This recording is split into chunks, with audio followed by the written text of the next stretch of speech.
You wake up with dirt in your hair. Not dust. Dirt. Under your nails. On your neck. Dried into your skin. Ash from last night's fire sticks to your arms, maybe close enough to your mouth that you can taste smoke when you breathe. You smell like sweat, animal fat, old fire, and cold air. And there is no shower. No soap. No warm water. No clean towel. For most of human history, this was not a disaster. This was morning. Ancient humans lived without soap, shampoo, deodorant, bathrooms, or hot water. But they were not just walking around helpless and filthy. They had hygiene. It just did not look like ours. Today, we treat dirt like an emergency. A little oil on the skin, and we want it gone. A little smell, and we panic. Wash it off. Scrub harder. Sanitize it. But in the ancient world, dirt was not always the enemy. Sometimes, it helped. Ash from a fire pit could work like a rough cleaning powder. Rubbed over the skin, it could lift grease, sweat, and dead skin. Not pleasant. Not gentle. But useful. Animal fat could be spread thin over cracked skin, especially in cold weather. It helped hold moisture and stopped skin from splitting open. To us, that sounds dirty. To them, it was practical. And practical mattered more than smelling fresh. If your hands crack open in the cold, that is not a beauty problem. That is survival. So ancient humans used what they had. Fire. Fat. Ash. Water. Hands. That was care. Not modern skincare care. Real care. And the body punishes neglect fast. Anyone who has ignored a small cut for too long knows that. Now imagine it without antibiotics, without a pharmacy, without a clean sink. One clue comes from lice. Disgusting, yes, but useful. Around 170,000 years ago, human body lice appear to have split from head lice. Body lice need clothing to survive, which means humans were probably wearing clothes by then. And clothing changed everything. A hide shirt keeps you warm. A fur wrap blocks the wind.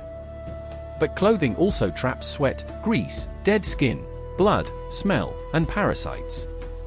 Wear it too long without cleaning it, and the thing saving your life starts causing new problems. That is the part people forget about survival.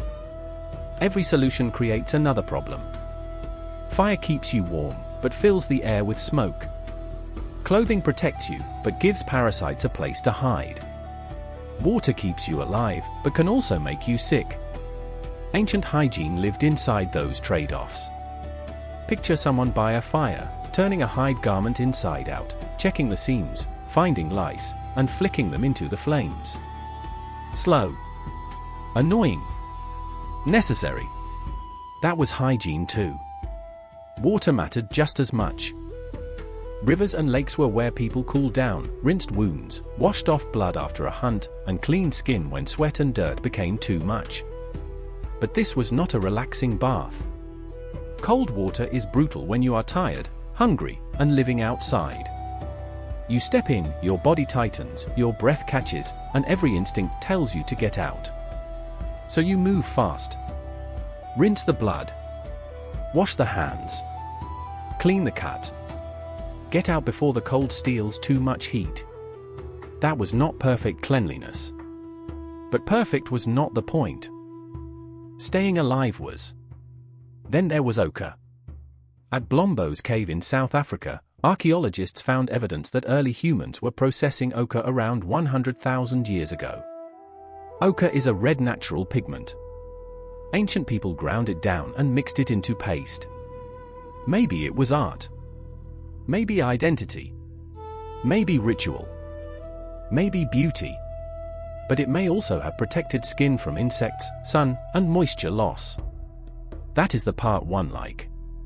Ancient life did not fit into neat boxes. This is beauty. This is medicine. This is survival.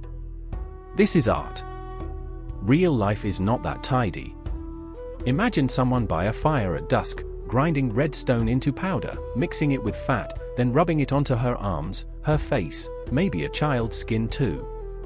Not just because it looked good. Because the wind was sharp. Because the sun burned.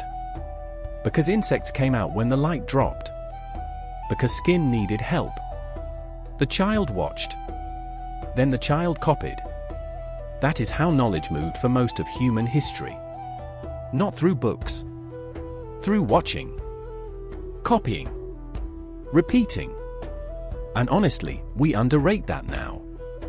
If it was not written down, we treat it like it was less intelligent. That is arrogant. A lot of survival was built by people who could not explain the science, but knew the pattern. This plant helps. That one makes things worse. This smoke keeps insects away. That water makes people sick.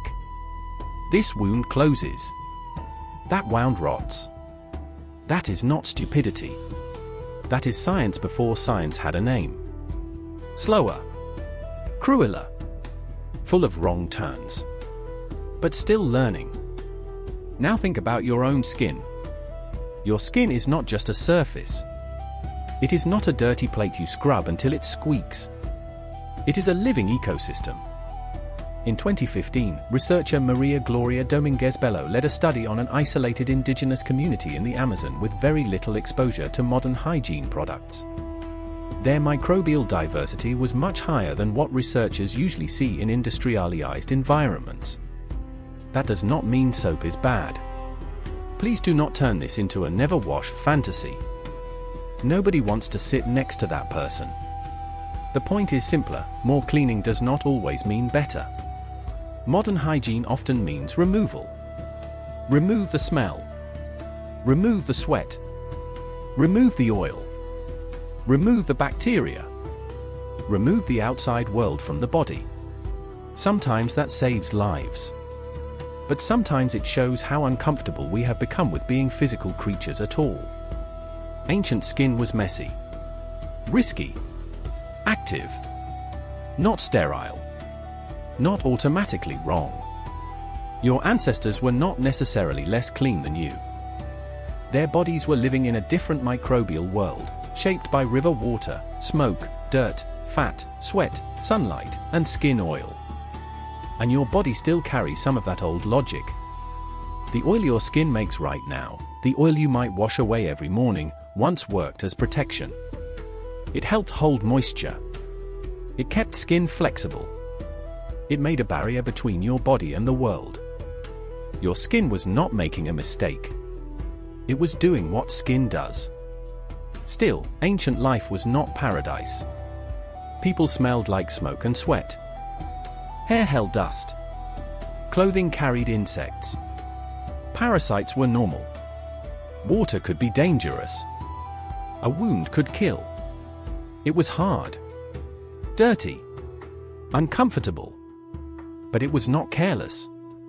That is the difference. Ancient people did not just give up and walk around filthy. They had their own version of clean. They used what was around them. Fire, water, ash, fat, plants, hands. They did not have words for half of it yet. They just knew some things helped and some things made life worse. And maybe that is why a shower still feels so good. Your ancestors would not understand the bathroom. But they would understand the relief. The need to rinse off the day. The need to get sweat, dust, fear, work, and exhaustion off the body. The need to feel like yourself again. Now, the fire is only a memory. The dirt is optional. And the river comes through the wall when you turn a handle. A river in the wall. Ridiculous, really. But the urge underneath it is old. To be clean. To be safe. To come back to your own body. That part has been with us for a very long time.